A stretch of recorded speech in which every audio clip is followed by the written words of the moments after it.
aktor na si Marco Gumabao, aminadong sobrang haba ang pasensya niya kay Christine Reyes.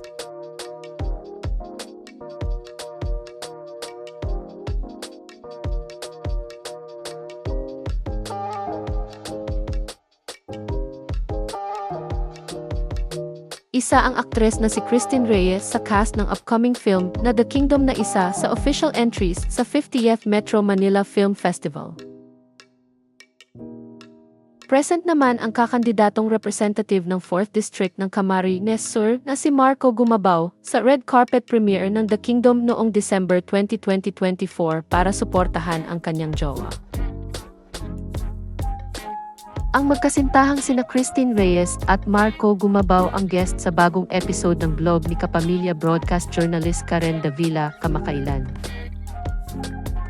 Sa naturang panayam, tinanong si Christine kung pumapasok nga ba sa kanyang isip na baka sa una lang mabait ang aktor dahil ang mundo ng showbiz ay balot ng tukso.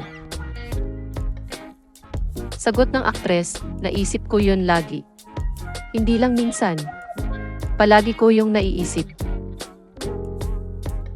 Kasunod nito ay tinanong ni Christine si Marco kung mahaba nga ba ang pasensya nito sa kanya.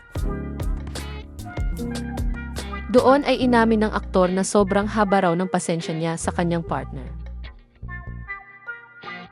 Paliwanag ni Christine, kasi bawat galaw nito, ano yan? Sino yan? May ganun talaga ako. Hindi ko maiwasan. Pero hindi naman sinasabi na this will be forever na palagi ko namang sisitahin or ganyan. Siguro it's a process also with me to trust. Para naman kay Marco, selosa raw ang kanyang jowa, pero nasa lugar naman umano ang pagsiselos nito. Sinabi rin niya na alam na raw niya na nagmula sa broken marriage ang kanyang partner, kaya alam na raw niya ang mga dapat at hindi niya dapat gawin bago pa man daw siya pumasok sa relasyon nila ng aktres.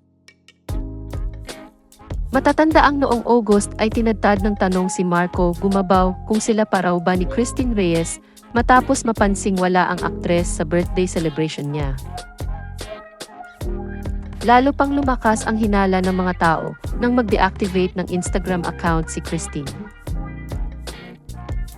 Kaya naman pinabulaanan ng aktres na si Aramina sa isang panayam ang chikang hiwalay na raw sina Christine at Marco. Sinabi ni Ara sa panayam sa kanya ng pep.ph noong August na naka-social media detox umano ang kapatid niya dahil tutok ang atensyon nito sa The Kingdom noong panahong iyon. Samantala, mapapanood ang pelikulang The Kingdom sa mga sinehan simula sa araw ng Pasko, December 25.